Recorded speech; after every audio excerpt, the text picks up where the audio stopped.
சிந்தனை சக்தி தெளிவு பெற சீரிய நெறியில் வாழ்ந்திடுவோம். பந்தங்கள் நீக்கி பாவங்கள் அகல பரம்பொருள் சிவனை நினைப்போமே. பந்தங்கள் நீக்கி பாவங்கள் அகல பரம்பொருள் சிவனை நினைப்போமே. பரம்பொருள் சிவனை நினைப்போமே.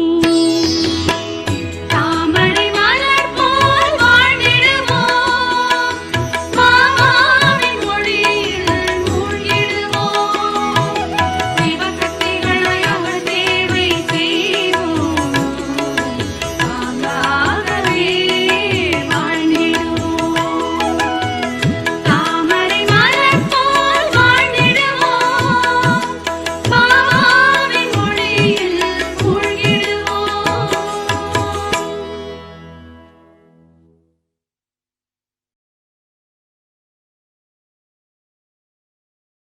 ओम शांति। तो उसी दिन हम सभी ने चर्चा की थी कि वर्तमान समय हमें आत्माभिमानी स्थिति में रहना, अशरीरी बनना, विधेयी स्थिति में रहना, ये पुरुषार्थ कितना आवश्यक है, क्योंकि इसी पुरुषार्थ द्वारा हम अंतिम समय आने वाले विभिन्न पेपरों में पास हो सकेंगे।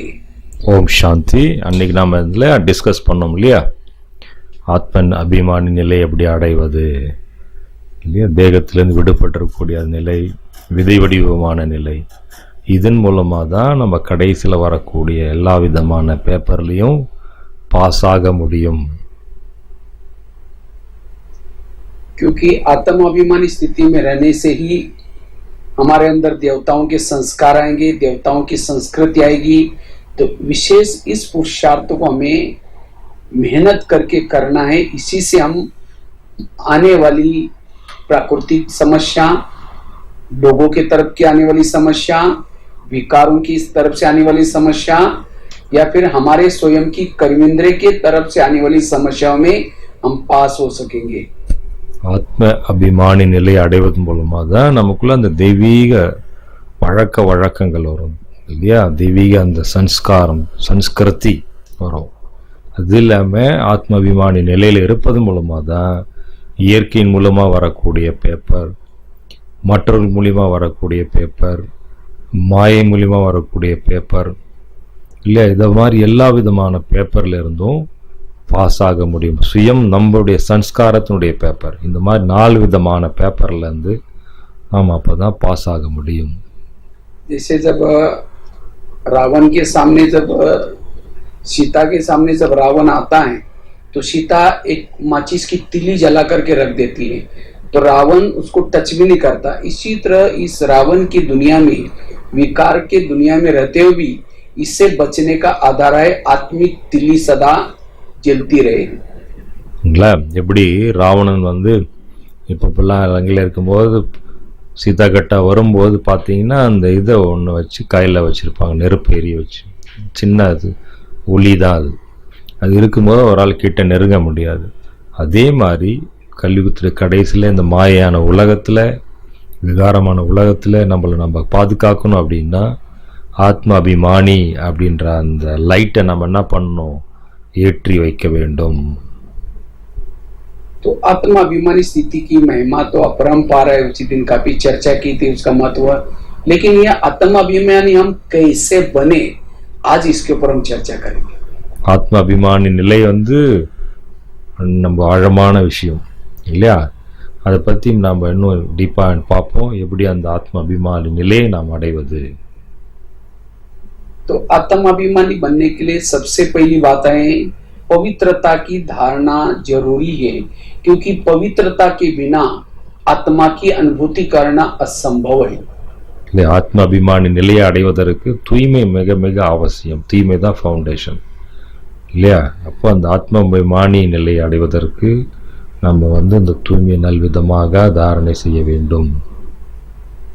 इसीलिए बाबा ने यहाँ आने वालों को सबसे पहले ये कहा कि पवित्र बनो।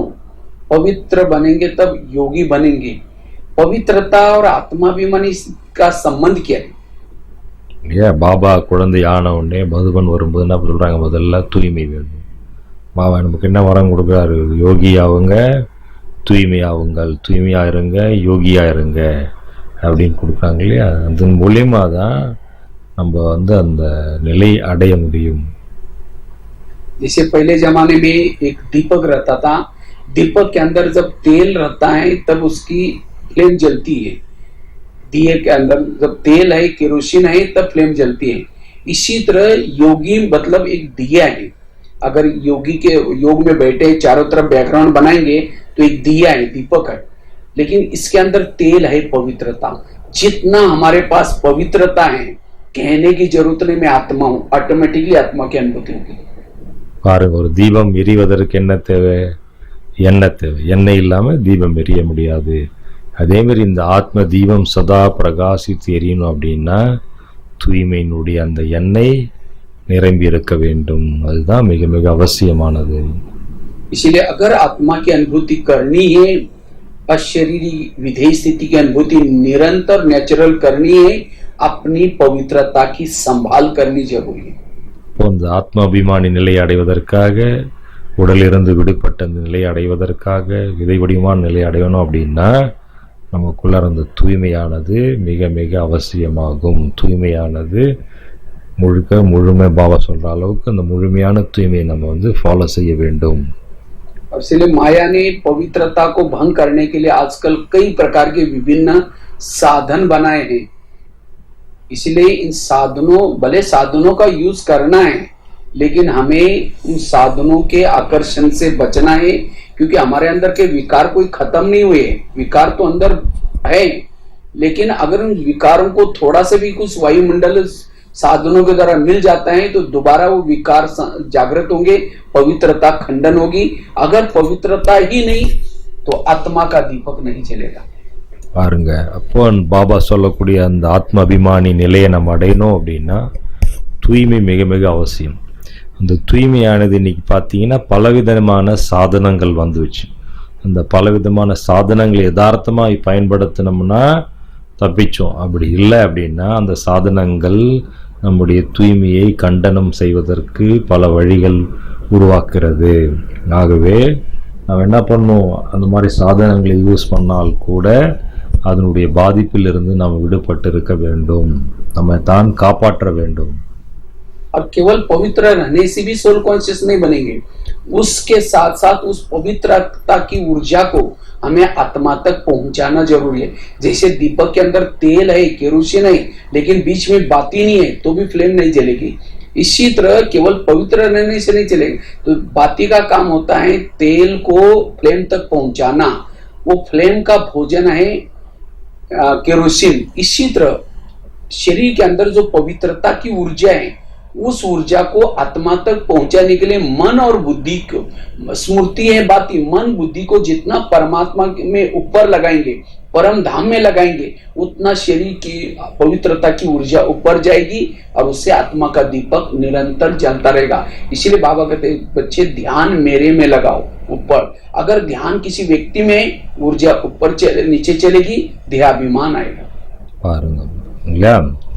ஆத்ம தீபம் சதா பிரகாசித்து எரியணும் அப்படின்னா அந்த விளக்கில் இருக்கக்கூடிய எண்ணெய் மேலே வந்து தீபம் அந்த எரியும் வந்து சேரணும். இல்லை இடையில அடைப்பட்டுச்சு அப்படின்னா எரியாது, அணைஞ்சிரும் இல்லைங்களா? அதே மாதிரி நம்முடைய தூய்மையினுடைய சக்தியானது எப்போ நம்ம தீபம் எரியிற அளவுக்கு மேல் நோக்கி வர வேண்டும். அப்போ தான் அந்த தீபம் சதா நிரந்தரமாக பிரகாசித்து எரியும். அதனால தான் பாபா சொல்கிறாரு, உங்களுடைய மனம் புத்தியை மேலே பரந்தாமத்தில் பாபாவிடம் வைங்க. புத்தி பாபா கிட்ட போகிறதுனால அவ்வளோ உயர்வாக மேல் நோக்கி போவதன் மூலமாக நம்முடைய தூய்மையினுடைய அந்த சக்தியானது ஆத்மாவிடம் வந்து சேரும். அதனால் ஆத்மா பிரகாசிக்கும். அவ்வாறு இல்லை அப்படின்னா நம்ம தேகதாரியை நினைக்கிறோம், வெளி விஷயங்களை நினைக்கிறோம் அப்படின்னா அதன் மூலியமாக நம்முடைய தூய்மையினுடைய சக்தியை நாம் இழக்கின்றோம். इसलिए सदा याद रखना है, मुझे अपने घर जाना है, मुझे वापिस जाना है। मेरा शिव बाबा ऊपर परमधाम में रहता है, मैं रोज ऊपर से आता हूँ, फिर वापिस ऊपर जाता हूँ। इस तरह से इस संसार की कोई भी बातें याद न आए, बस ऊपर मन बुद्धि ऊपर लटकी रहे, उतना दीपक जलता रहेगा। அடுத்த விஷயம் என்னன்னு பார்த்தீங்கன்னா, சதா நம்முடைய புத்தி மனம் புத்தியானது மேல் நோக்கி இருக்க வேண்டும், பாபாவிடம் இருக்க வேண்டும். அவ்வாறு மேல் நோக்கி புத்தி மனம் புத்தி பாபாவிடம் மாட்டி இருப்பதன் மூலமாக நான் வீடு போக வேணும், நான் பரந்தாமத்துலேருந்து தான் இந்த உடலில் என்னுடைய பாகத்தை நடிக்கிறதுக்காக வந்திருக்கேன், வேலை முடிஞ்சுன்னே திரும்ப மேலே போயிடும். இவ்வாறு நிரந்தரமாக நம்முடைய மனம் புத்தியானது மேல் நோக்கி இருக்கும்போது இயற்கையாக நம்முடைய ஆத்ம தீபம் சதா பிரகாசமாக எரிஞ்சு கொண்டே இருக்கும். दूसरी बात है, अगर आत्मा की नेचुरल अनुभूति करनी है, उसके लिए आत्मा के जो ओरिजिनल 7 गुण है, ओरिजिनल 7 गुण, उस 7 गुणों को जितना हम अपने जीवन में डेवलप करते रहेंगे उतना सहज सोल कॉन्शियस की अनुभूति होगी। वास्तव में देहभान क्यों आया? क्योंकि हमारे 7 गुण कम होते गए, जितना कम होते गए उतना हमारे अंदर देहभान आया। अभी हमें देहभान को मिटाने के लिए 7 गुणों को बढ़ाना है, शांत स्वरूप, आनंद स्वरूप, शक्ति स्वरूप, जिसको बाबा कहते हैं बच्चे सत्व प्रधान बनो। ये 7 गुणों को जितना ऊंचा उठाएंगे उतना सोल कॉन्शियस बनेंगे। ஆத்ம அபிமானி கூட கூடவே ஆத்மானுடைய நிஜி குணம் பார்த்தீங்கன்னா 7 குணங்கள். எப்போ அந்த 7 குணங்கள் இருக்கும்போது தான் சத்தோப்பிரதான் அப்படின்னு சொல்கிறோம் இல்லையா? சுகம், சாந்தி, அன்பு, ஆனந்தம், தூய்மை, ஞானம் சொல்கிறாங்க இல்லையா? இந்த மாதிரி இந்த 7 குணத்தை நம்ம நாளுக்கு நாள் நிரப்பிக் கொண்டே போக வேண்டும். எப்போ இதில் முழுமையாக நிரம்புகிறோமோ அதுதான் ஆத்மாவுடைய சுதோப்பிரதான் நிலை. அந்த குணத்திலிருந்து என்ன பண்ணிட்டேன், இப்போ கொஞ்சம் கொஞ்சமாக அந்த எல்லாமே இழந்து போயிட்டேன் இப்போ இல்லையா? எப்போ திரும்ப அந்த குணங்கள் நமக்குள்ள நிரம்ப நிரம்ப நிரம்ப நம்ம முழுமையாக ஆத்ம அபிமானி நிலையை அடைவோம். அதனால இதன் மீதும் நாம் கவனம் வைக்க வேண்டும். मैंने स्वयं में भी शुरू में जब ज्ञान में आया था तो मैंने 7 दिन के लिए 7 गुणों को एक दिन के लिए फिक्स किया। सोमवार के दिन शांत स्वरूप, और कुछ नहीं, शांत स्वरूप का अनुभव करता था। फिर मंगलवार के दिन शक्ति स्वरूप, आनंद स्वरूप एक दिन। ऐसे एक एक दिन के लिए अगर एक एक गुण को हम लेकर के अभ्यास करेंगे तो सहज ही हम आत्मा की अनुभूति कर पाएंगे। जैसे 18 जनवरी के दिन हम पूरा क्या करते, एक महीने के लिए साइलेंस में रहते, तो एक साइलेंस को बढ़ाने से सहज हम अव्यक्त अशरीरी विधेय का अनुभव करते हैं। ऐसे अगर हम रोज एक एक गुण को उस स्वरूप में टिकेंगे तो सहज आत्मा की अनुभूति कर पाएंगे। நானும் ஆரம்ப காலத்தில் இது மாதிரி ஆத்ம அபிமானி ஆகிறதுக்காக பயிற்சியில் 7 குணத்தை பயிற்சி பண்ணேன். டெய்லி ஒரு குணத்தை எடுத்துக்கோங்க, 7 நாளுக்கு 7 விதமான குணத்தை எடுத்து நம்ம பயிற்சி பண்ணோம் அப்படின்னா அதில் நம்ம சொரூபம் மாறுவோம். எப்படி பார்த்துருங்கன்னா, அவ்யக்த மாதம் 18 ஜனவரி ஒரு மாதம் நம்ம என்ன இருக்கிறோம், ஒரு மாதம் முழுக்க சைலன்ஸ் ப்ராக்டிஸ் பண்ணுறோம் இல்லையா? அந்த மாதிரி அமைதியின் ப்ராக்டிஸ் பண்ணுறது மூலிமா நம்ம அமைதியினுடைய ஆழமான அனுபவத்தை நாம் செய்கிறோம். அதே போன்று நம்ம ஒவ்வொரு நாளும் ஒவ்வொரு குணத்தை எடுத்து பயிற்சி பண்ணோம் அப்படின்னா ஈஸியாக அந்த 7 குணத்தினுடைய சொரூபமாக மாறும். எப்போ அந்த குணத்தின் சொரூபமாக மாறுவதன் மூலமாக நாம் எளிதாக ஆத்ம அபிமானி நிலையை, விதேகி நிலையை நாம் அடைய முடியும். तीसरी बात है, अगर आत्मा अभिमानी की अनुभूति करनी है, निरहंकारी होकर के रहना जरूरी है। जितना हम निरहंकारी बन करके रहेंगे उतना निराकारी आत्मिक अनुभूति सहज हो जाएंगी। हमारे पास जो भी कला है, जो भी विशेषता है, ये सब प्रभु की देन है, हमारा भाग्य बनाने के लिए दी हुई देन है। इसलिए कोई भी उस कला का, विशेषता का कभी भी अभिमान ना हो, क्योंकि अभिमान होने से संकल्प बहुत तेज चलते, और जिसके संकल्प तेज चलते वो सोल कॉन्शियस की अनुभूति नहीं कर पाता। நம்ம இந்த மாதிரிலாம் பாபா குழந்தையான பிறகு ஒவ்வொருத்தையும் வெவ்வேறு விதமான விசேஷ குணங்கள் விடுகிறது. அந்த மாதிரி விசேஷமான விஷயங்கள் வந்த பிறகு நாம் எப்படி இருக்கணும், அகங்காரம் நமக்குள்ள எவ்விதமான நான் செய்கிறேன்ற அந்த அபிமானம் அகங்காரம் வராமல் இருக்கும்போது தான் நாம் அந்த முழுமையான சோல் கான்ஷியஸ் ஆத்ம அபிமானி நிலையினுடைய அனுபவத்தை செய்ய முடியும். எப்போ எனக்குள்ளார அபிமானம் வந்துடுதோ என்னுடைய எண்ணங்கள் தவறாக போக ஆரம்பிச்சிருது, எண்ணங்கள் வேகம் வர ஆரம்பிச்சிருது. இதன் மூலமாக நாம் அந்த ஆத்ம அபிமானி நிலையை அடைய முடியாது. நமக்கு இருக்கிற விசேஷங்கள் குணங்கள் எல்லாமே பாபா கொடுத்தது இல்லையா? பாபா கொடுத்ததை நம்ம யூஸ் பண்ணுறோம். ஆனால் நமக்குள்ள எவ்விதமான அகங்காரம் வரக்கூடாது, அகங்காரியாக இருக்க வேண்டும். இதன் மூலமாக நம்ம ஆத்ம அபிமானி நிலையை எளிதாக அடைய முடியும். जैसे हम इस ज्ञान मार्ग में चलते हैं, आगे बढ़ते हैं, उतना उतना हमारे अंदर हमें सफलता मिलती है, क्योंकि ईश्वरीय कार्य है, जो परमात्मा का कार्य है वो हमें सफलता दिलाता है। लेकिन जैसे जैसे हमें सफलता मिलती आगे बढ़ते हैं तो हमारा अभिमान बढ़ना शुरू हो जाता है, मैंने किया, मैं करता हूँ। और जब मैं करते हैं तब जाकर के देह भान आता है, आत्मा का भान भूल जाता है, फिर अपमान की फीलिंग होगी, निंदा की फीलिंग होगी। इसीलिए निरहंकारी होकर के रहना जरूरी है।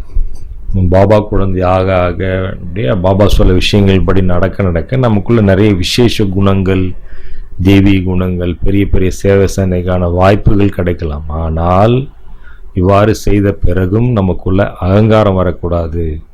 நான் செஞ்சேன், நான் பண்ணுறேன் அப்படி நான் என்ற அகங்காரம் வரும்போது நம்மளை ஆத்ம அபிமானி நிலையிலேருந்து ஆத்ம அபிமானி நிலையை அடைய விடாது. நமக்குள்ளார அந்த அகங்காரம் என்னன்னா நம்மளை மீண்டும் கீழே தள்ளி விடுகிறது. ஆகவே இவ மாதிரி எல்லா விதமான காரியங்கள் செய்தாலும் பாபா செஞ்சார். பாபாவுடைய விசேஷ குணங்கள் இவ்வாறு நாம் நினைத்து நிறு அகங்காரியாக இருப்பது மூலமாக தான் அந்த உயர்ந்த உன்னதமான ஆத்ம அபிமானி நிலையை நாம் இயற்கையாக அனுபவம் செய்ய முடியும். मैंने खुद तो मैं अपने जीवन में देखा, श्री ने थोड़ी स्टोरी बताई थी कैसे ज्ञान में आए थे। और ज्ञान में आने के बाद मुझे तो बहने सेंटर पर वो जब आया था शुरू में तो मधुबन में भेजने के लिए भी मना करती थी, क्योंकि बोलते तुम्हारे पास कोई कला नहीं, तो विशेषता तुम करेगा क्या, तुम तो पत्थर है। लेकिन फिर भी मेरी लगन बहुत थी। फिर जैसे वैसे मैं ड्रामानुसार मधुबन में आया। उस समय मुझे ना हिंदी भाषा आती थी, कुछ नहीं आती थी, लेकिन धीरे धीरे सेवा करते करते आज बाबा ने इतनी सारी कलाएं भर दी, इतनी सारी विशेषता भर दी। लेकिन कभी भी मेरे को ये नहीं लगता कि ये मेरी विशेषता है। मैं तो जब आया था तो बिल्कुल ना हिंदी जानता था, ना किसी को बात भी करता था, लेकिन आज इतने सारे कराते हैं, ये बाबा कराता है, हमारा भाग्य बनाने के लिए कराता है। इसलिए हम सदा निरहंकारी स्थिति में रहते हैं, उतना हमें हमारे अंदर सहन शक्ति आएगी, हमारे मन साइलेंस में रहेगा, उतना हम आत्मानुभूति कर सकते हैं। நான் என்னுடைய அனுபவத்தை ஏற்கனவே கூட உங்களுக்கு சொல்லியிருக்கேன், இப்பயும் சொல்கிறேன். ஆரம்பத்தில் ஞானத்தில் வந்திருக்கும் பொழுது எனக்குள்ளே ஒன்றுமே இல்லை. என்னை சென்டரில் பார்த்த சகோதரிகள் கூட என்னை மதுபன் அனுப்ப கூட அவங்களுக்கு ரெடியாக இல்லை. என்ன நான் அப்படி இருந்தேன் இல்லையா. அதுக்கப்புறம் ஏதோ வாய்ப்பு கிடைச்சி பாபாவை என்னை மதுபன் அனுப்பி வைத்தார். ஆனால் இன்றைக்கி பாருங்கள், பாபா எனக்குள்ளார எவ்வளோ விசேஷ குணங்களை நிரப்பிட்டார். இல்லை நிரப்பினாலும் எனக்குள்ளே அந்த அகங்காரம் என்பது வரலை. அந்த மாதிரி அகங்காரம் இல்லாமல் இருந்தனால தான் பாபா என் மூலிமா நிறைய சேவைகள் செஞ்சிட்ருக்காங்க இல்லையா. அது மாதிரி நாம் நிர் அகங்காரியாக இருந்தாலே போதும், பாபா நமக்குள்ளே நிறைய விசேஷ குணங்களை நிரப்புவார். இன்னும் நிறைய சேவைகள் நம்ம மூலமாக பாபா செய்விப்பார் இல்லையா. அதனால் ஒருபோதும் நம்ம அந்த அகங்காரத்துக்கு வரக்கூடாது, அபிமானத்துக்கு வரக்கூடாது. நான் செஞ்சேன் அப்படின்ட்டு பாபா செய்விக்கிறார், பாபா என் மூலிமா எல்லாம் செய்விப்பார். அந்த மாதிரி நம்ம என்ன பண்ண நிர் அகங்காரியாக இருக்க வேண்டும். निरहंकारी वाला हर परिस्थिति में हर व्यक्ति के साथ हर बातों में एडजस्ट होकर के चलेगा। और जो एडजस्ट होकर के चलता है, निरसंकल्प होकर के चलता है, सहज सोल कॉन्शियस रहता है, सदा खुशी में रहता है। இந்த மாதிரி நிர் அகங்காரியாக இருப்பவங்க எல்லோரோடும் ஒத்து போவாங்க. அவங்கள அகங்காரம் இல்லை இல்லையா. அதனால் எல்லோரோட சகஜமாக ஒத்து போகிறது மூலிமா அவங்களால எளிதாக எல்லா விதமான சேவையும் செய்ய முடியுது. எல்லோருடைய அந்த அட்ஜஸ்ட் பண்ணி போகக்கூடிய அந்த நிர் அகங்காரம் இல்லாததுனால பொறுத்துக்கூடிய அந்த சக்தி இருக்குது. அவங்களுக்கு எதையும் பொறுத்து கொள்ளக்கூடிய சக்தி, உள்ளடக்கூடிய அந்த சக்திகள் தானாக உள்ள வருது. इसलिए निरहंकारी, अब मेरे अंदर अभिमान है, उसकी निशानी क्या है? अगर मुझे कोई चीज की किसी ने मुझे पूछा नहीं है, किसी ने मुझे सम्मान नहीं दिया, अगर मुझे उसकी फीलिंग आती है, इसका मतलब मेरे अंदर अभिमान है। इसीलिए बाबा कहते बच्चे मैं एक पूछ है, इस पूछ को आग लगा दो। अगर अभिमान होगा तो सतयुग में नहीं जाएंगे, त्रेतायुग में जाएंगे, क्योंकि त्रेता में राम के जितने भी भगत है सबको पीछे से पूछ है। और जो सतयुग में जो कृष्ण के साथ जो भी गोपिका है उन किसी को भी पूछ नहीं है। इसलिए अगर सतयुग में जाना है, मैंपन का पूछ को काटना है, नहीं तो अभिमान होगा तो त्रेतायुग में चले जाएंगे, राम के साथ जाना होगा। इसलिए निरहंकारी बनना बहुत जरूरी है. நம்ம நிர் அகங்காரி ஆக வேண்டியது மிக மிக அவசியம். என்னை யாரும் கேட்கலையே, நான் இவ்வளோ பண்ணுறேன் இல்லை, என்னை யாரும் எதுவும் பண்ணுறது இல்லையே, போகலையே அப்படிலாம் சொல்லல. இதெல்லாம் வந்து நமக்குள்ள அகங்காரம் இருப்பதனுடைய அடையாளம். நம்ம நிறு அகங்காரியாக இருக்கணும். நம்ம அகங்காரம் இருக்குது அப்படின்னா நம்ம திரேதாயுகத்தில் தான் வரும். ராமர் கூட இருக்கிறவங்களெலாம் பாருங்கள், எல்லாருக்கும் வால் காமிச்சிருக்காங்க இல்லையா? நான் செய்கிறேன், நான் போகிறேன் அப்படின்றதெல்லாம் வால், பின்னாடி இருக்க வால். அந்த வால் நம்ம என்ன பண்ணணும்? கட் பண்ணிடணும், இல்லை எரிச்சிடணும். அப்படி எரிச்சாதான் நான் செய்கிறேன், நான் போகிறேன், அந்த மாதிரி பல விதமான அபிமானங்கள், எல்லா அபிமானத்தையும் நம்ம வந்து அழிக்கும்போது தான் அந்த சத்தியத்தினுடைய கிருஷ்ணனுடைய ராஜ்யத்தில் கோபியர்லாம் கிருஷ்ணன் அருகாமையில் இருக்கக்கூடியவங்களாம் வராங்க. அங்கே யாருக்கும் பார்த்தீங்கன்னா சத்தியுகத்தில் வந்து கிருஷ்ணன் கூட இருக்கவங்களுக்கு யாருக்கும் வால் காமிக்கலை இல்லையா?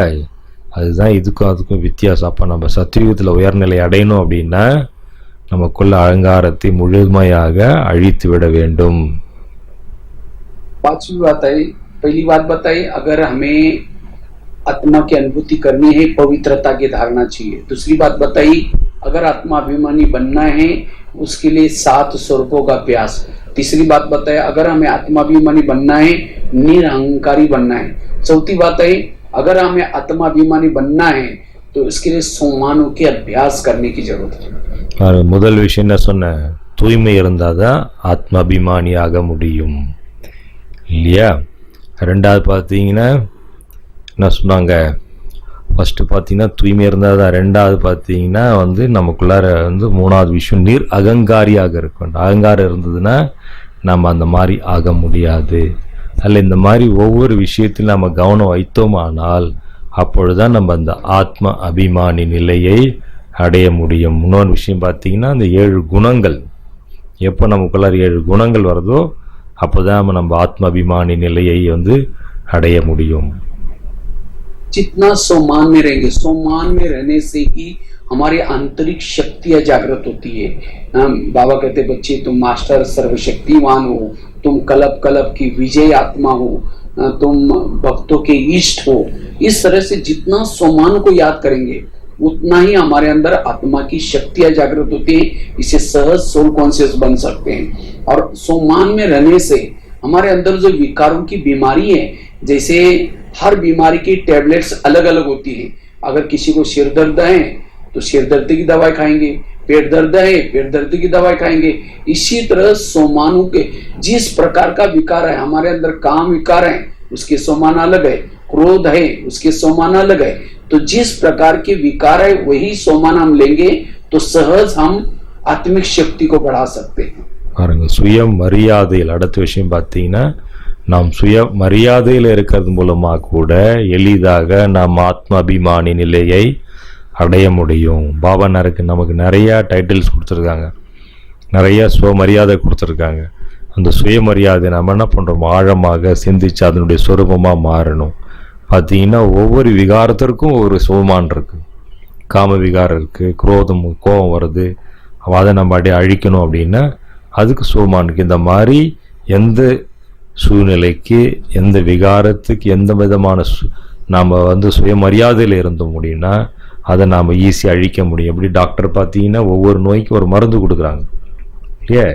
அதே மாதிரி மரியாதையானது நம்ம ஆத்மாவுடைய பலவிதமான நோய்க்கு வந்து மருந்தாகும். அதனால் அந்த மாதிரி சுகமான எடுத்து அந்த மாதிரி நாம் பயிற்சி பண்ணோம் அப்படின்னா இயற்கையாக எளிதாக நம்ம ஆத்ம அபிமானி நிலையை அடைய முடியும். पांचवी बात है, अगर हमें आत्मा अभिमानी बनना है, आत्मा की ज्योति को जागृत रखना है, विधेयी स्थिति का अनुभव करना है, उसके लिए योग यथार्थ योग की जरूरत है। जितना यथार्थ योग करेंगे, यथार्थ अर्थात मन और बुद्धि परमात्मा में लगाना। केवल ऐसे नहीं कि लाल लाइट चल रहा है, गीत बज रहा है, हम ऐसे योग में बैठे हैं, शरीर बैठा है, मन बुद्धि कहीं भटक रहे, वो यथार्थ योग नहीं कहेंगे। अगर ऐसा योग करेंगे तो आत्माभिमानी स्थिति की अनुभूति नहीं होगी। इसलिए यथार्थ योग से ही हमारी सोल कॉन्शियस स्थिति बनती है।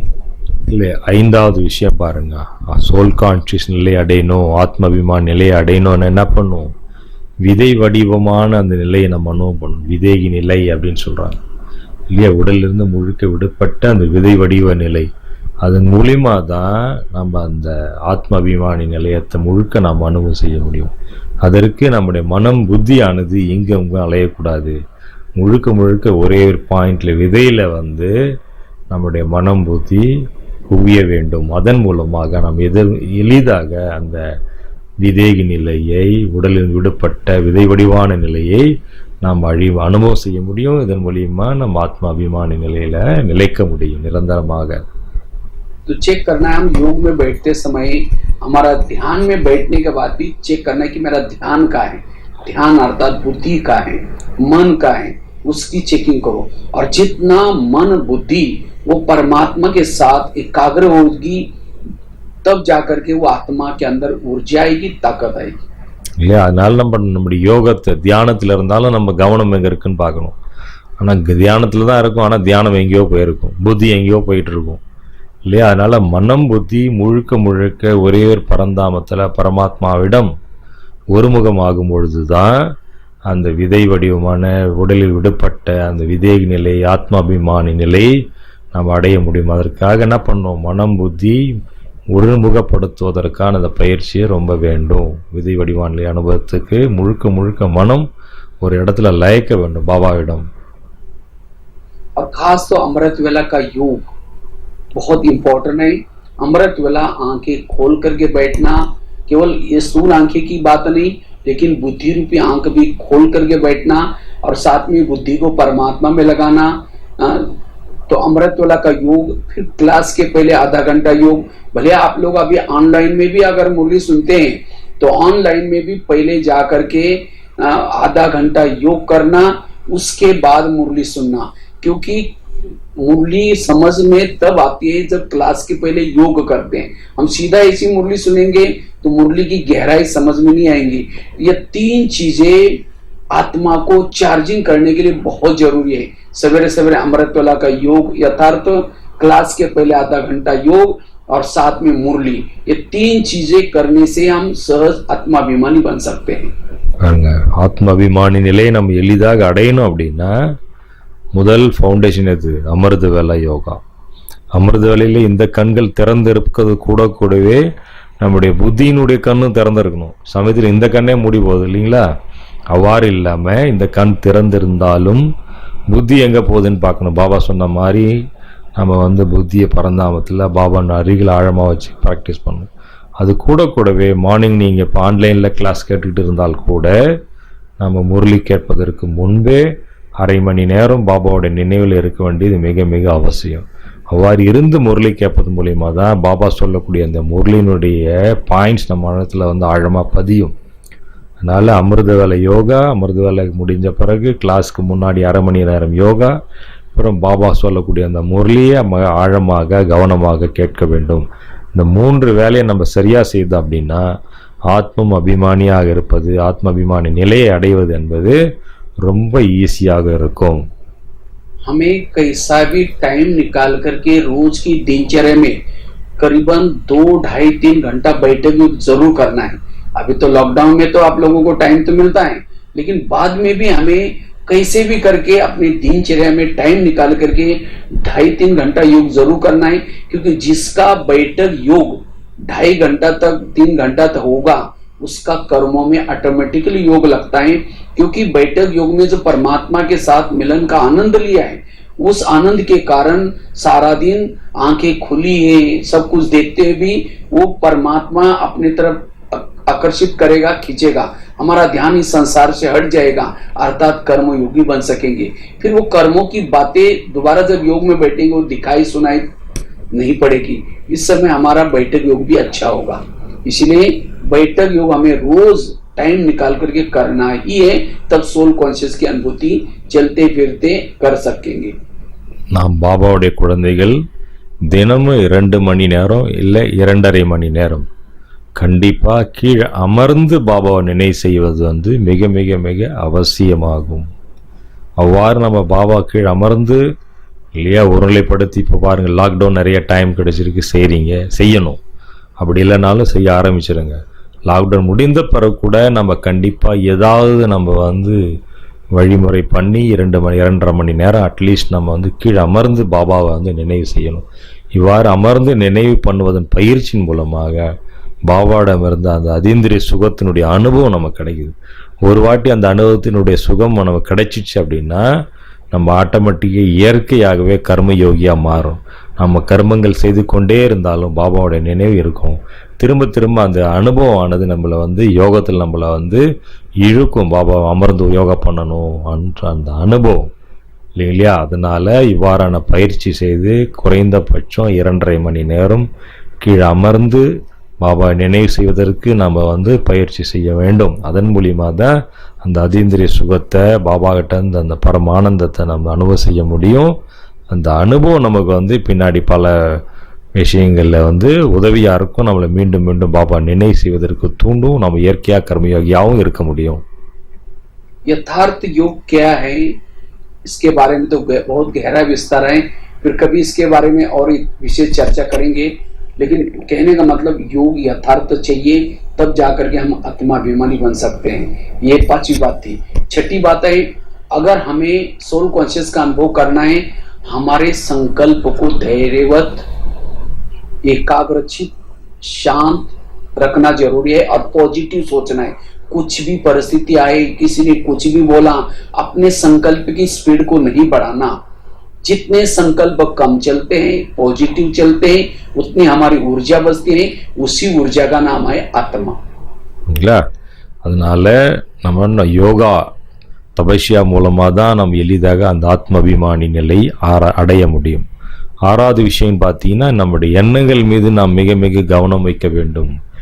எண்ணங்கள் வேகமாக ஓடுது அப்படின்னா நம்ம ஆத்மாபிமானி நிலையை அடைய முடியாது. எண்ணங்கள் பார்த்தீங்கன்னா ஸ்லோவாக இருக்கணும், ஸ்டெடியாக இருக்கணும், பாசிட்டிவாக இருக்கணும் இல்லையா. நம்முடைய எண்ணங்கள் மெதுவாக இருக்க வேண்டும் இல்லையா. திடமான எண்ணங்களாக இருக்க வேண்டும், சுபமான எண்ணங்களாக இருக்க வேண்டும். இவ்வாறு இருக்கிறது மூலிமா நம்முடைய மனமானது ஈஸியாக உருளைப்படும்.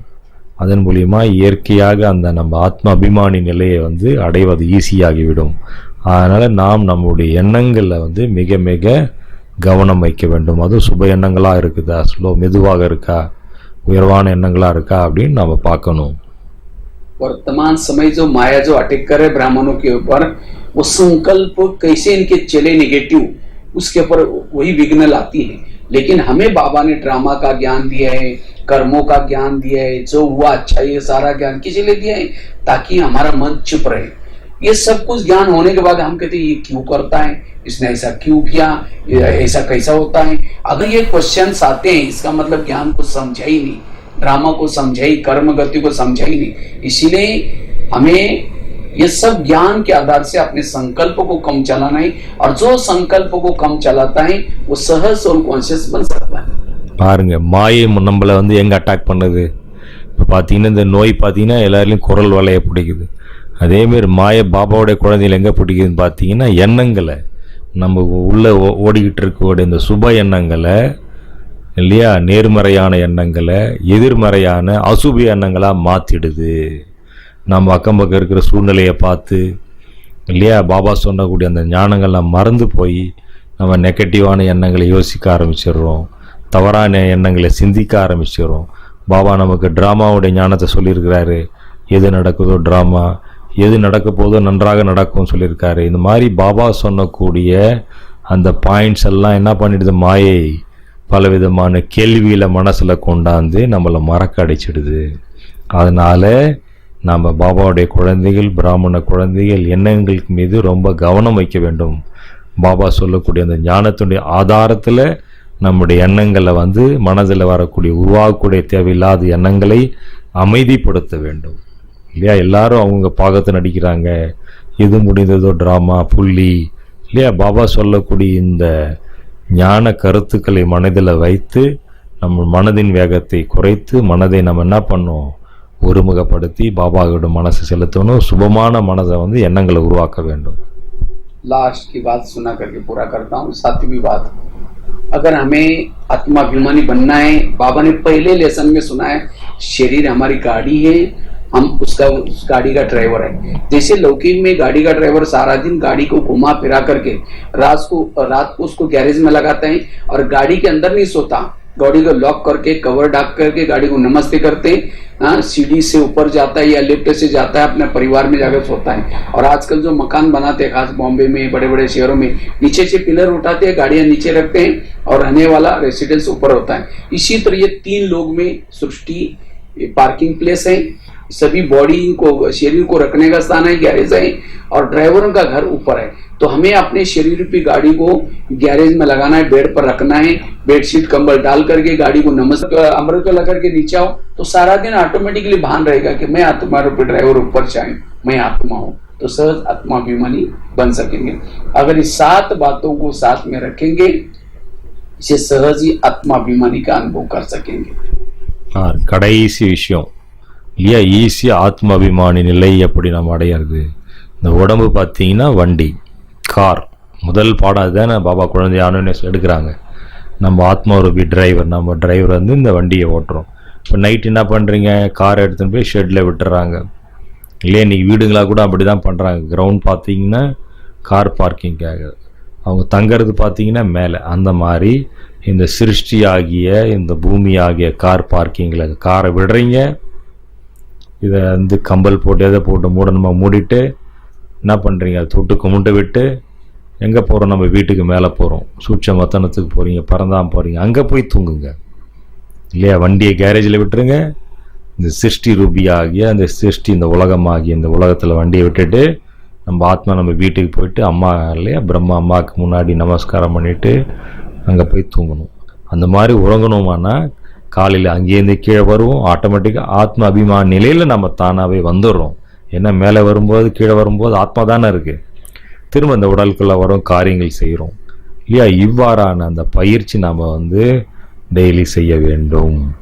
பார்த்தீங்கன்னா இந்த மாதிரி 7 விதமான அபியாசம் பயிற்சி செய்வது கூட, இந்த 7 விதமான பயிற்சியை நம்ம கூட வைப்பதன் மூலமாக இல்லையா நாம் வந்து எளிதாக ஆத்ம அபிமானி நிலையை நாம் வந்து அடைய முடியும். புரியுதுங்களா? அதனால என்ன பண்ணணும், ஆத்மாவை கேரேஜில் விட்டுட்டு தூங்க போகும்போது எங்கே தூங்கணும், மேலே கீழே இல்லை. கேரேஜில் ஒரு சிலம் பார்த்தீங்கன்னா இப்போலாம் கேரேஜில் தூங்கிடுறாங்க. அந்த மாதிரி தூங்காதீங்க. வண்டி கீழே விட்டுட்டு பார்க்கிங் ஏரியாவில் விட்டுட்டு மூடிட்டு. ஏன்னா நம்ம பலவிதமான உடல் எடுத்து வந்திருக்கிறோம். ஆனால் இப்போ நமக்கு கிடைத்திருக்கக்கூடிய இந்த வண்டி ஓட்ட வண்டியாக இருக்கலாம், நோயான வண்டியாக இருக்கலாம், வயதான வண்டியாக இருக்கலாம் இல்லையா, கருப்பாக இருக்கலாம், இல்லை சிகப்பாக இருக்கலாம். இந்த வண்டி எப்படியா இருந்தாலும் மிக விலை மதிப்பற்ற இந்த உடல் நமக்கு இப்போ சங்கமிகத்தில் கிடைச்சிருக்கு. அதனால் இந்த உடலை வந்து நாம் பேணி காப்பது மிக அவசியம். அதே டைமில் இந்த மாதிரி நம்ம யதார்த்தமாக அபியாசம் பயிற்சி பண்ணோம் அப்படின்னா நம்ம எளிதாக ஆத்ம அபிமானி நிலையை அடைய முடியும். तो ये 7 बातों का अभ्यास करेंगे और सदा देह को देखते हुए भी देह किसी का भी देह आकर्षित न करे, न स्वयं का भी करे। तो ये आत्मा हूँ, शरीरी हूँ। तो सहज आजकल अव्यक्त मिलन चल रहा है, बाबा साकार में नहीं आता। तो जितना हम इस आत्मिक स्वरूप में रहेंगे तो सदा प्रभु मिलन के अंदर मगन रहेंगे, बाबा से कभी भी दूर नहीं रहेंगे। तो यह अभ्यास अंतिम समय में पास कराएगा, विघ्नों से भी पास कराएगा। तो यह अभ्यास करना है, इसकी मेहनत करना है। ओम शांति। இவ்வாறான இந்த 7 விஷயங்களை கூட வைப்பதன் மூலமாக இல்லையா பாபாவை நம்ம சதா கூட இருப்பதனுடைய அனுபவத்தை நாம் அடைய முடியும். இதன் மூலமாக நம்ம ஈஸியாக ஆத்ம அபிமானி நிலையை நம்ம அடைய முடியும் இல்லையா. வரக்கூடிய அவ்வாறான சூழ்நிலைகளை வந்து நாம் ஈஸியாக வெற்றி அடைய முடியும் இல்லையா. பாபான்னு இப்போ பாருங்கள் அவ்யக்த பாலனை கொடுக்குறாரு. எல்லாமே அவ்யக்தமாகி போச்சு இல்லையா. இப்போ பாபானுடைய அந்த அவ்யக்தமான அனுபவத்தை இவ்வாறான நம்ம ஆத்ம அபிமானி நிலையில் இருப்பது மூலியமாக 7 விதமான பயிற்சியின் மூலமாக நம்ம எளிதாக அடைய முடியும். ஓம் சாந்தி.